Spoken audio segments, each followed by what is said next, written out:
We know that if we connect a p-n junction diode to a battery with the p side connected to the negative terminal and the n side connected to the positive terminal, the diode is said to be reverse biased. A reverse biased diode allows little or no current through it. According to the IV characteristic of a p-n junction diode, the current through a reverse biased diode changes very little with an increase in applied voltage, and it remains almost constant. The value of this current is called the reverse saturation current. Let us see what happens when we increase the applied voltage across a reverse biased diode after it attains the reverse saturation current stage. We observe that the current through the reverse biased diode suddenly increases for a specific value of applied voltage. This phenomenon is called breakdown of the diode. Diode breakdown occurs because a high applied voltage creates a strong electric field that results in the breakage of covalent bonds in the p region. The electrons released by this breakage of bonds have enough energy to enter the n region, resulting in a large increase in current through the diode. The emission of these electrons from the host atoms due to the high applied voltage is called the internal field emission or field ionization. The voltage at which there is a sudden increase in current in a reverse biased diode is called the breakdown voltage. A diode designed to have low breakdown voltage under reverse bias is called a Zener diode, which is named after its inventor C. Zener. A Zener diode is made by doping both the p and n sides of a p-n junction diode heavily. The circuit symbol of a Zener diode is represented as shown. Although it is similar to that of a p-n junction diode, the major difference is that the two small projections in opposite directions are added to the line on the n side of the p-n junction circuit symbol. The pointed edge of the triangle indicates the n side of the diode, and the base of the triangle indicates its p side. Beyond the breakdown voltage, even an insignificant change in the reverse bias voltage can produce a significantly large change in the current. This implies that the voltage across the Zener diode remains constant, even though the current through it varies widely. Thus, a Zener diode can be used as a voltage regulator to convert a variable voltage input into a constant voltage output. Here is a simple circuit used for converting a variable voltage input, say, from a rectifier into a constant voltage output using a Zener diode. The input voltage is connected to the Zener diode through a series resistor having resistance R with the Zener diode in a reverse bias arrangement. A load resistance is connected parallel to the Zener diode to collect the constant voltage output across it. The current through R is equal to the sum of the Zener current and load current. If the input voltage in the circuit is increased, the current through R and the Zener diode increases. This causes an increase in voltage across R without a change in voltage across the Zener diode. This is due to the fact that beyond the breakdown voltage, the voltage across the Zener diode remains the same, although the current through it changes. On the other hand, if the input voltage is decreased, the current through R and the Zener diode decreases. This reduces the voltage across R without affecting the voltage across the Zener diode. Thus, irrespective of increase or decrease in the input voltage, the voltage across the Zener diode remains constant, which is collected across the load resistance. Hence, the Zener diode acts like a voltage regulator. The choice of the Zener diode depends on the required output voltage. Zener diodes are available with output voltages ranging from a few volts to hundreds of volts. In order to provide good voltage regulation, it is essential that the current through the Zener diode is several times higher than the load current. This is done by selecting a suitable series resistance R that ensures Zener current in the circuit is several times higher than the load current.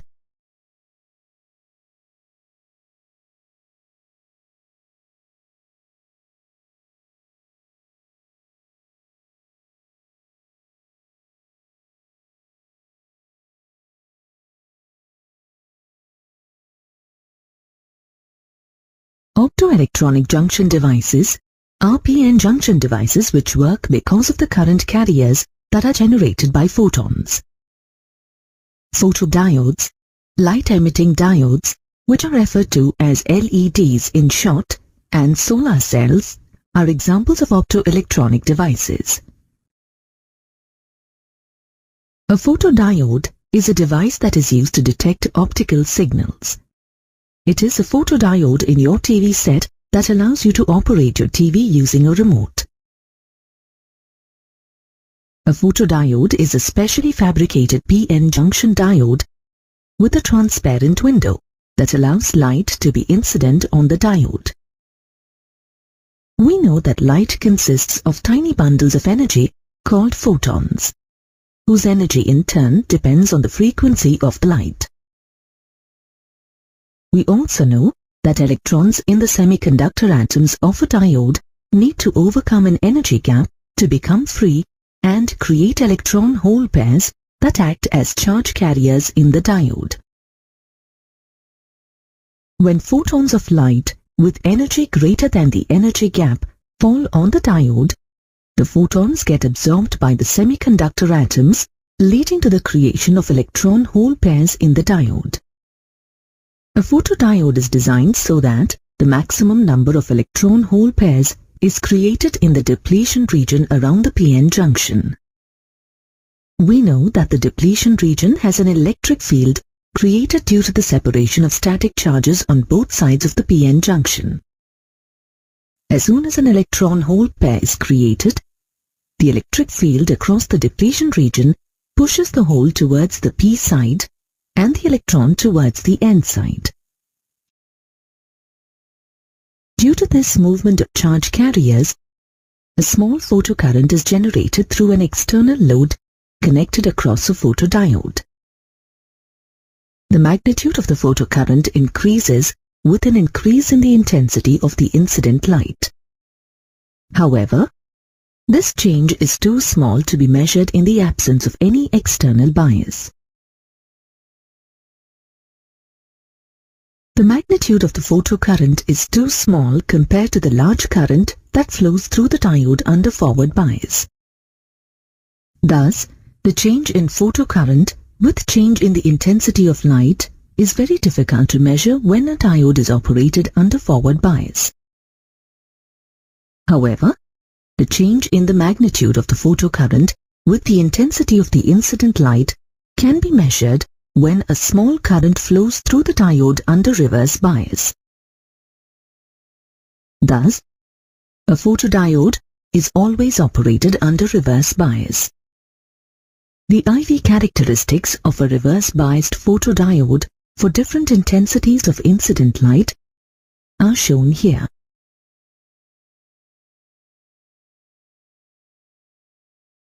A light-emitting diode, or an LED, is a device that produces photons of different frequencies of light. An LED is a specially fabricated, heavily doped PN junction diode encased in a transparent cover which allows the emitted light to shine through. An LED is operated under forward bias, which increases the diffusion of minority charge carriers across the p-n junction. This leads to the recombination of the electron-hole pairs, which results in the liberation of energy in the form of photons. The energy of the emitted photons and the color of the light produced depends on the nature and the band gap of the semiconductor material used in the LED. Here is a list of some semiconductor materials used in LEDs of different colors.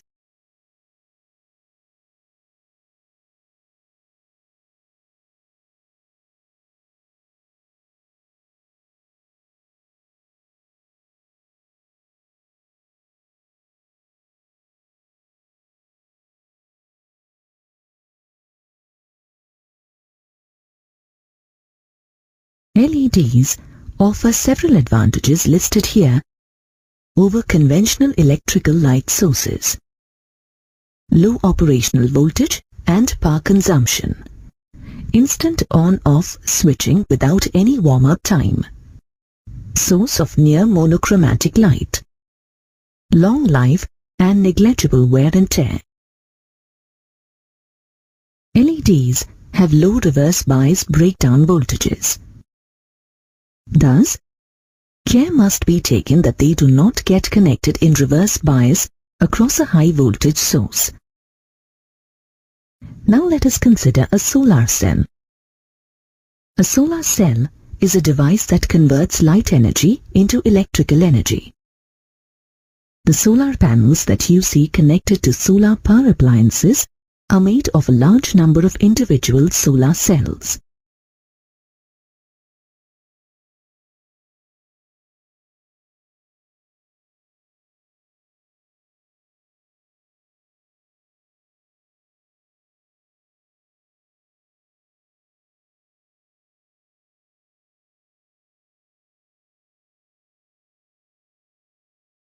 A solar cell consists of a thin, flat wafer of p-type semiconductor on which a very thin layer of n-type semiconductor is grown to create a p-n junction with a large surface area.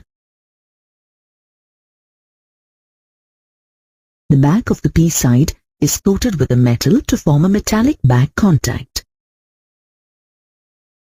The top of the n side is provided with a metallic grid contact that covers only a small percentage of the total exposed area of the cell. A solar cell works when light is incident on it from the top over the n side of the device. A solar cell works on the same principle as that of a photodiode, where incident light generates electron-hole pairs in the depletion region of the p-n junction. As in a photodiode, the holes are pushed towards the p side and electrons are pushed towards the n side due to the electric field in the depletion region of the solar cell. The holes pushed towards the p side are collected by the back contact, while the electrons pushed towards the n side are collected by the grid contact. This collection of charges makes the back contact positive and the grid contact negative and gives rise to a current when a load is connected between the two. Unlike a photodiode, a solar cell works without any external bias. The large surface area of the p-n junction in a solar cell generates measurable photocurrent, making it a source of electricity. However, just like a photodiode, the photocurrent produced by a solar cell depends on the intensity of the incident light. If we plot the intensity of solar radiation against its energy, we find that the maximum intensity radiation is produced by photons having energy equivalent to 1.5 electron volts. Thus, semiconductors having band gaps lower than 1.5 electron volts are used in the manufacturing of solar cells. Here are a few examples. In semiconductors having band gaps higher than 1.5 electron volts, only a small portion of the total solar radiation is used to produce photocurrent. Thus, such materials are not preferred in the making of the solar cells. In semiconductors having band gaps much lower than 1.5 electron volts, most of the incident radiation is absorbed by the top layer of the cell. Thus, very little radiation reaches the depletion region to produce electron-hole pairs that gives rise to the photocurrent.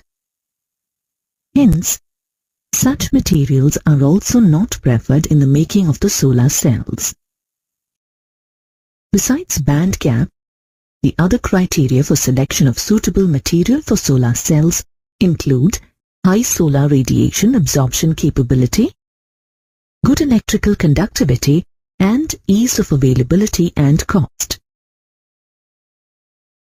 Here, we can see the IV characteristic of a solar cell, which is drawn in the fourth quadrant, as it does not require any external bias and acts as a source of electricity.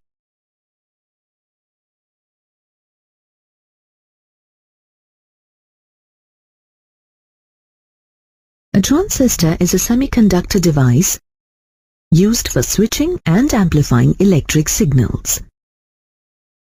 A point contact transistor was invented by J. Bardeen and Walter Brattain in 1947. The first junction transistor was invented by William Shockley in 1951. There are many different kinds of transistors. However, in this module we will discuss the transistors that contain two back-to-back p-n junctions. Such transistors are called bipolar junction transistors, referred to as BJT in short. When we speak about transistors in general, without reference to any particular kind, we refer to these bipolar junction transistors. There are two types of bipolar junction transistors: the PNP transistor and the NPN transistor. A PNP transistor consists of a smaller, heavily doped P region and a larger, moderately doped P region separated by a thin, lightly doped N region. An NPN transistor consists of a smaller, heavily doped N region and a larger, moderately doped N region separated by a thin, lightly doped P region. The smaller, heavily doped region in a PNP or in an NPN transistor is called the emitter. The emitter supplies a large number of majority charge carriers that are holes in a PNP transistor and electrons in an NPN transistor. The larger, moderately doped region in a PNP or in an NPN transistor is called the collector. The collector collects the major portion of the majority charge carriers provided by the emitter. The thin, lightly doped region in a PNP or in an NPN transistor that separates the emitter and collector is called the base. Connecting terminals are provided for the emitter, the collector, and the base. Thus, a transistor is a three-terminal device. Suitable potential difference must be applied across both the p-n junctions to operate a transistor. This process is called biasing the transistor. To bias the two p-n junctions in the transistor, we require a pair of terminals for each p-n junction. Thus, in total, we require 4 terminals. But the transistor has only 3 terminals. Hence, one of the terminals is made a common terminal to bias the two p-n junctions. The emitter, or the base, or the collector can act as the common terminal, and biasing on this information, the configuration of the transistor is named accordingly. In this module, we discuss about transistors in common base configuration. During biasing, normally the PN junction between the emitter and the base is forward biased, while the PN junction between the base and the collector is reverse biased. The reasons for adopting such a biasing scheme for the two junctions will be discussed at the appropriate juncture in the course. A transistor with its emitter base junction forward biased and base collector junction reverse biased is said to be in an active state.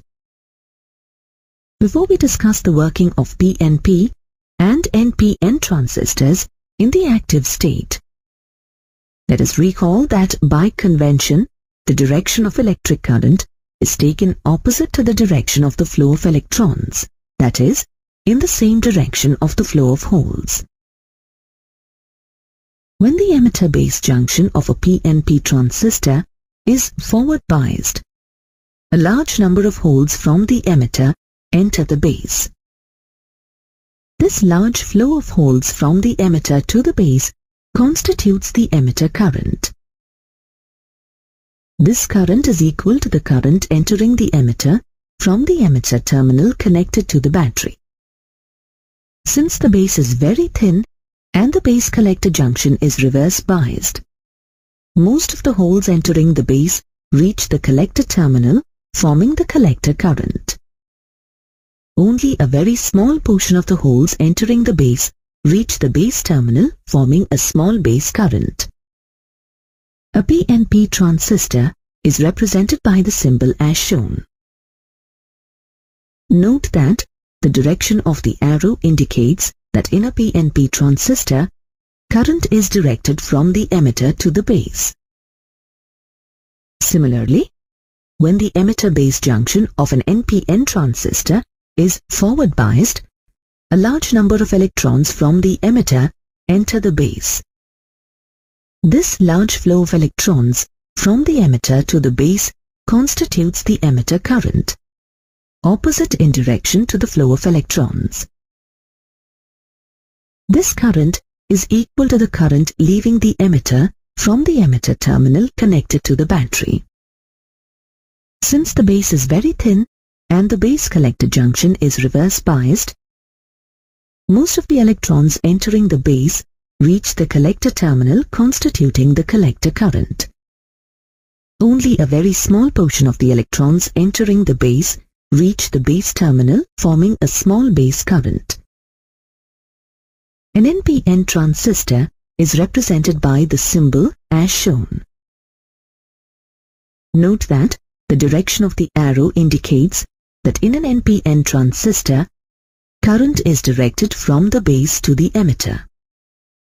As per Kirchhoff's law, in both PNP and NPN transistors, the emitter current is equal to the sum of the base current and collector current. Note that in both cases, the base current is very small compared to the emitter current. Thus, the emitter and the collector currents are nearly equal. In the circuits we discussed so far about transistors in the common base configuration. We will discuss later about different types of configurations and their uses.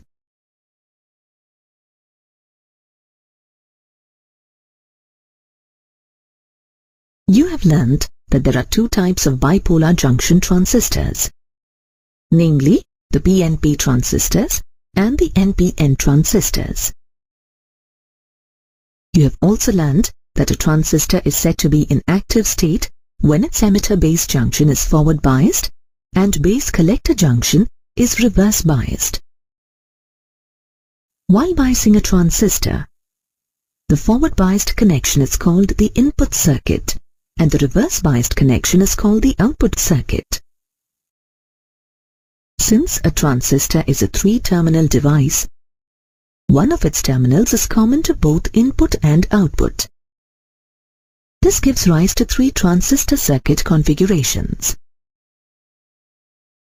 When the base of a transistor is common to the input and output, the transistor is said to be in the common base configuration. In this case, the input voltage is represented as VEE and the output voltage is represented as VCC. When the emitter of a transistor is common to the input and output, the transistor is said to be in the common emitter configuration. In this case, the input voltage is represented as VBB and the output voltage is represented as VCC. When the collector of a transistor is common to the input and output, the transistor is said to be in the common collector configuration. In this case, the input voltage is represented as VBB and the output voltage is represented as VEE. Since the NPN silicon transistor is the most commonly used transistor and the common emitter configuration is the most commonly used circuit configuration, let us study the input and output characteristics of an NPN transistor in the common emitter configuration. The circuit to study the input and output characteristics of an NPN transistor in the common emitter configuration is as shown. In the common emitter configuration, the input is between the base and the emitter and the output is between the collector and the emitter. The variation of base current, IB, with the base emitter voltage, VBE, is referred to as the input characteristics, and the variation of collector current, IC, with the collector emitter voltage, VCE, is referred to as the output characteristics. The input characteristics of an NPN transistor in the common emitter configuration can be studied by plotting the base current, IB, against the base emitter voltage, VBE, at a constant collector emitter voltage, VCE. The collector emitter voltage, VCE, is kept constant within the range of 3 volts to 20 volts to ensure that the collector base junction is reverse biased and the transistor is in active state. Since the common emitter voltage, VCE, is the sum of the common base voltage, VCB, and the base emitter voltage, VBE, and the base emitter voltage, VBE, is 0.6 volts for a silicon transistor, the collector emitter voltage is sufficiently larger than 0.6 volts.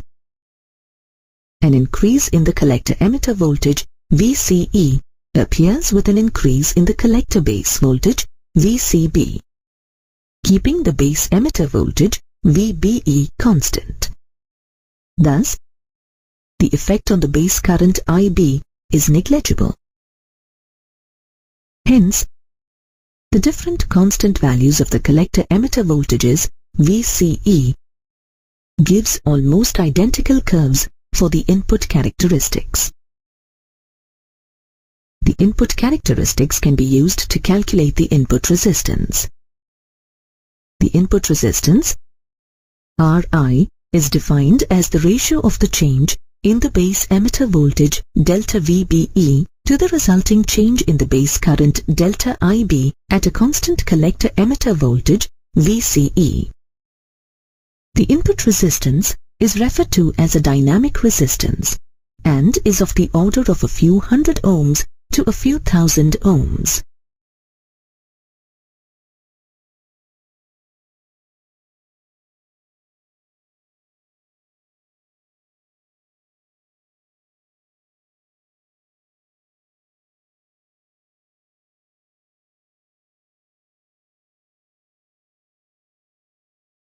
The output characteristics of an NPN transistor in common emitter configuration can be studied by plotting the collector current IC against collector base voltage VCE at a constant base current IB. Since the base emitter junction is in forward bias, a small increase in the base emitter voltage VBE increases the whole current from the emitter and the electron current from the base. As a result, the base current IB and the collector current IC increase proportionately. Thus, the different constant values of the base current IB give different output characteristics as shown here. The output characteristics can be used to calculate the output resistance. The output resistance, RO, is defined as the ratio of the change in the collector-emitter voltage, delta VCE, to the change in the collector current, delta IC, at a constant base current IB. Since the base collector junction is reverse biased, the output resistance is very high and is of order of a few hundred kilo ohms. The current amplification factor, beta, of a transistor is defined as the ratio of the change in the collector current, delta IC, to the change in base current, delta IB, at a constant collector-emitter voltage, VCE. The AC current amplification factor is also known as the small signal current gain. Its value is very large since a large change in the collector current results in a very small change in the base current. The ratio between the absolute values of the collector current IC and the base current IB is called the DC current amplification factor. The values of the AC current amplification factor and the DC current amplification factor are almost equal. You have learned that when the emitter terminal of a transistor is common to the input and the output, the transistor is said to be in common emitter configuration. For a transistor in common emitter configuration, the forward-biased emitter-base junction forms the input circuit, where the input voltage is VBB, while the reverse-biased collector-emitter junction forms the output circuit, where the output voltage is VCE. We shall try to understand the operation of the transistor as a switch by analyzing the behavior of the base-biased NPN transistor in the common emitter configuration. On applying Kirchhoff's voltage rule to the input of the circuit, we get VBB is equal to IB into RB plus VBE. Let this be equation 1. And, on applying Kirchhoff's voltage rule to the output of the circuit, we get VCE is equal to VCC minus IC into RC. Let this be equation 2. Here the input voltage VBB is represented with VI and the output voltage VCE is represented with VO. Then the equation 1 can be written as VI is equal to IB into RB plus VBE. Let this be equation 3. And the equation 2 can be written as VO is equal to VCC minus IC into RC. Let this be equation 4. Let us now discuss the change in the output voltage, VO, with the change in the input voltage, VI. In case of a silicon transistor, the cutoff voltage is 0.6 volts. As long as the input voltage VI is less than 0.6 volts, the transistor is in the cutoff state and the collector current IC is 0. Then from equation 4, the output voltage VO is equal to VCC. When the input voltage VI becomes greater than 0.6 volts, the transistor goes into the active state. In the active state of the transistor, the collector current IC increases linearly with increase in input voltage Vi. Then, the output voltage Vo is equal to VCC minus IC into RC. The output voltage Vo decreases linearly till its value becomes less than 1 volt. Beyond this, the transistor goes into the saturation state. That is, with further increase in input voltage Vi, the output voltage further decreases to 0 but never becomes 0. In the saturation state of the transistor, the collector current IC is maximum. Let us now discuss about the transistor as a switch. When the input voltage Vi is low, the transistor is in the cutoff region. In the cutoff region, the collector current IC is 0 and it is not conducting. Then it is said to be switched off. If the input voltage Vi is high enough to drive the transistor into saturation state, the output is low and very near to 0, and the collector current IC is maximum. Then it is said to be switched on. Let us now discuss about the transistor as an amplifier. To discuss the transistor as an amplifier, we use the active state of the transistor. In the active region of the transistor, the output voltage Vo decreases linearly with an increase in the input voltage Vi. If delta Vi and delta Vo are the small changes in the input voltage and the output voltage, then the ratio of the change in output voltage to the change in input voltage is called small signal voltage gain.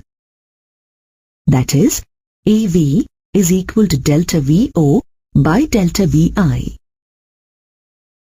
Let this be equation 5.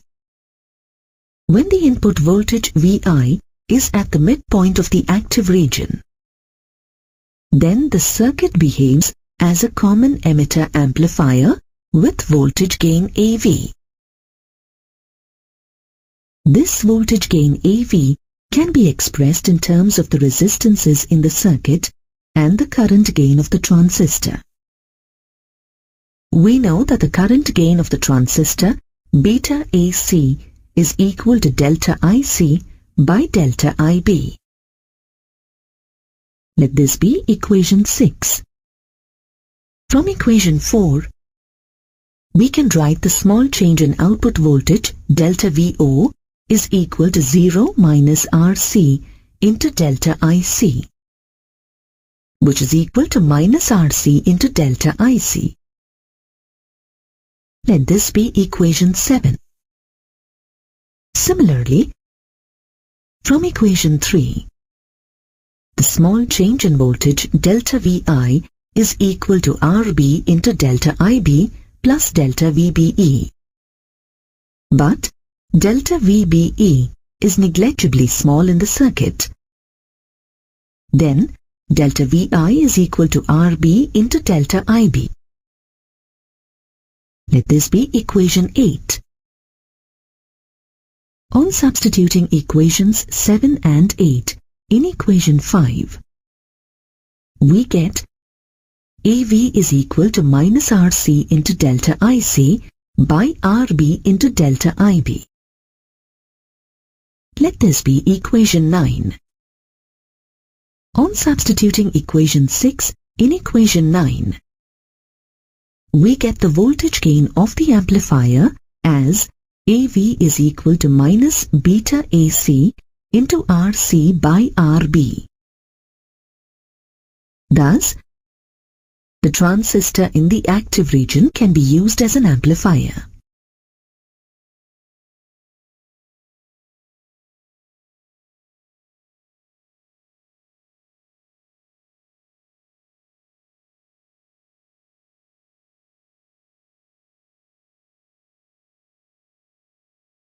You have learnt that when a transistor is in the active state, a small increase in the base current IB causes a large corresponding increase in the collector current IC.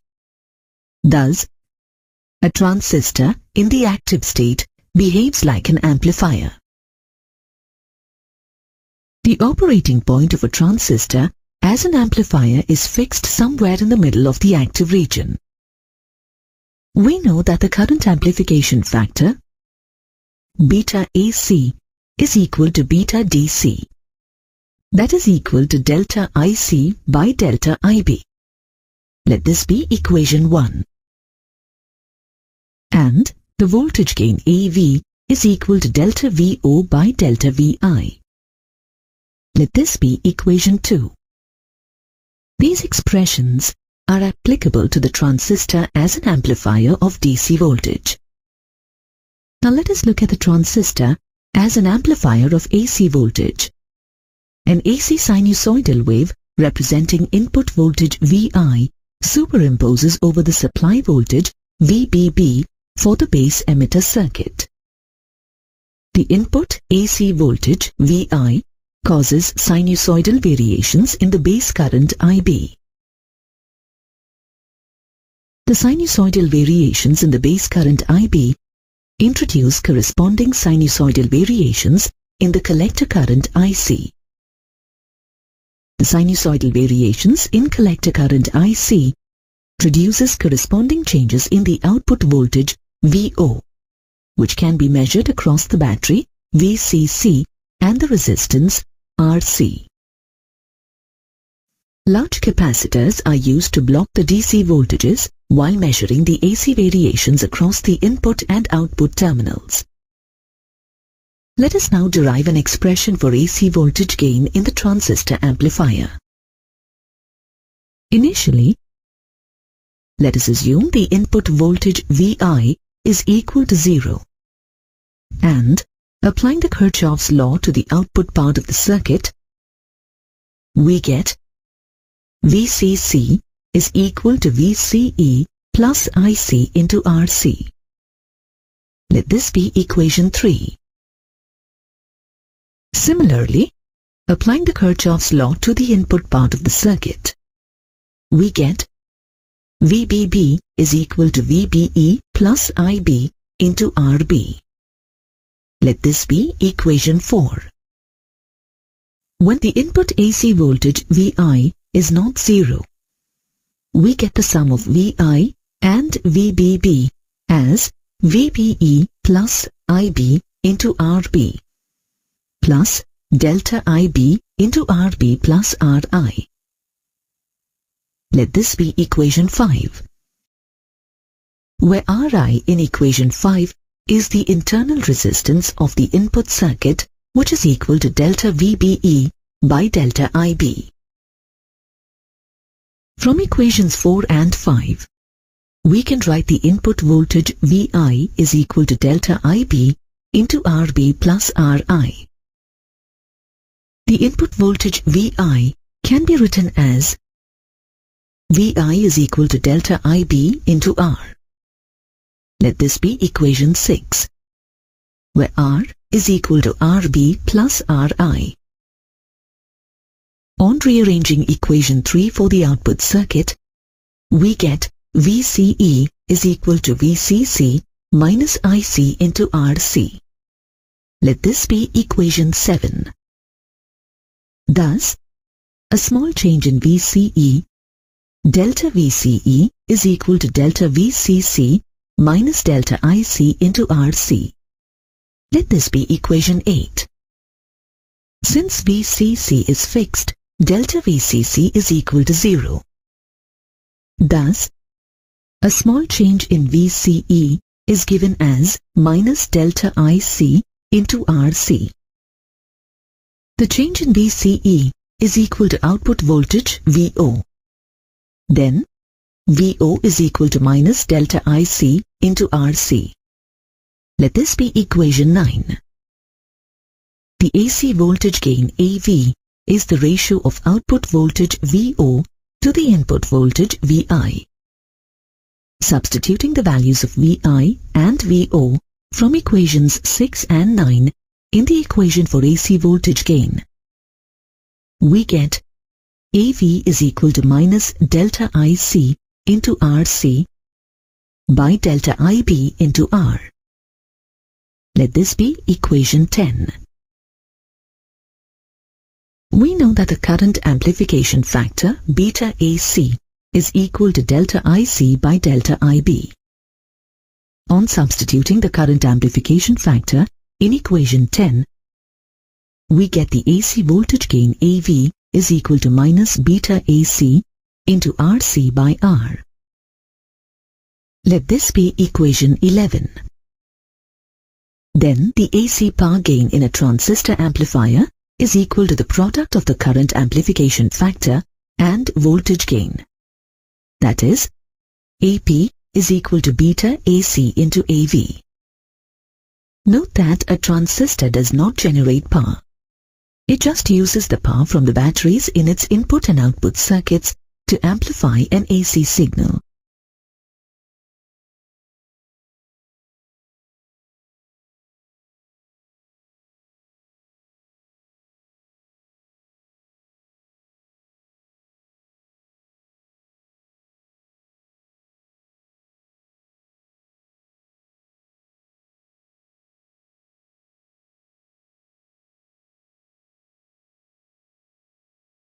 An oscillator is an electronic device that converts DC voltage into AC voltage. An oscillator consists of a transistor amplifier and a feedback network that extracts a part of the output of the amplifier and feeds it back as input to the transistor amplifier. A commonly used feedback network consists of an LC circuit formed by the combination of an inductor with inductance L and a capacitor with capacitance C. This is a resonant circuit that produces an output of a particular resonant frequency. A simple circuit used to understand a transistor oscillator is shown here. The circuit contains an NPN transistor in the common emitter configuration, with the base emitter junction forward biased and the base collector junction reverse biased. The input circuit of the transistor is connected to a coil T1 across terminals 1 and 2. The output circuit of the transistor is connected to a coil T2 across terminals 3 and 4. Note that coil T2 forms a part of the LC circuit used for the feedback network. Coils T1 and T2 are wound on the same core so that they can influence current in each other through inductance. The output circuit also contains a switch S. When the switch is open, the transistor cannot conduct and is in the cutoff state. When the switch S is closed, the collector current rises from 0 to a peak value as shown in the graph. As the collector current rises in coil T2, it induces a current in coil T1. Due to this inductance, or positive feedback from coil T2 to coil T1, the emitter current also rises to a peak value as shown in the graph. When the inductor current reaches the peak or becomes maximum, it stops rising further and the transistor goes into the saturation state. When the transistor goes into the saturation state, the current stops changing in coil T2 and therefore inductance or feedback from coil T2 to coil T1 stops. When the inductance or feedback from coil T2 to coil T1 stops, emitter current starts decreasing. As the emitter current decreases, the collector current also starts decreasing. The decreasing collector current in coil T2 sends a negative feedback through induction to coil T1. The negative feedback further decreases the emitter current and the collector current till both become zero. At this stage, the transistor is back to the cutoff state. From the cutoff state, the transistor moves to saturation state and back. The cycle continues, giving rise to an AC output. The frequency of the AC output voltage is equal to the resonant frequency of the LC circuit formed by the inductance L of coil T2 and the capacitance C. Since the LC circuit is connected on the collector side of the common terminal, this form of an oscillator circuit is called the tuned collector oscillator. You have already learned that when the P side of a PN junction diode is connected to the positive terminal of a battery and the N side is connected to its negative terminal, the diode is said to be forward biased. And when the P side of a PN junction diode is connected to the negative terminal and the N side is connected to the positive terminal, the diode is said to be reverse biased. You have also learned that a diode allows free flow of electric current under forward bias, but allows little or no current to flow under reverse bias. This property allows a diode to work as a rectifier. A rectifier is a device that converts alternating current into direct current. Now, let us consider a circuit in which an AC input is connected to the primary coil of a step-down transformer. A diode is connected in series with a load resistance R across the ends S1 and S2 of the secondary coil of the transformer as shown.